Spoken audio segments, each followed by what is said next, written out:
আসসালামু আলাইকুম। আপনার কৃষক কৃষিনী ভাইরা আপনাদের দৃষ্টি আকর্ষণ করছি, প্রত্যেকে সাইনবোর্ড সামনে নিয়ে দাঁড়ান এবং সবাই কি মালামাল বুঝে পাইছেন? কোনো তো বাকি নাই।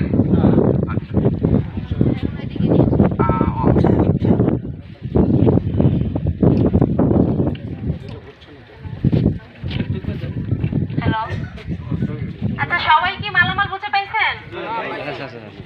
যারা পেয়ারা চারা তারা কয়টা করে চারা আনছেন? 100। আচ্ছা, লেবু চারা 100। আচ্ছা, প্রত্যেকে নিজে নিজে চারা গুনে নিয়ে আসছেন তো?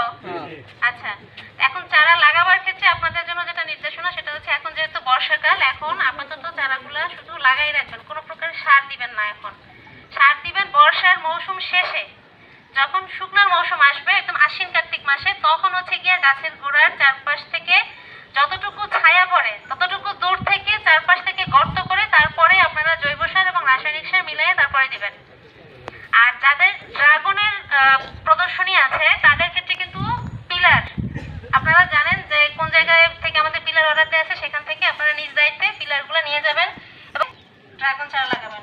সেক্ষেত্রে কিছু চারা বাড়তিও থাকতে পারে, দুই একটা বাড়তি লাগাবেন, সমস্যা নেই। তো আর পিলারের উপর থেকে চারা যখন একটু বড় হবে তখন হচ্ছে ইয়ে দিলে মানুষের আমি তো বানাবো 3-4 মিনিট, না শুনে, এজন্য সবকিছুর ব্যবস্থা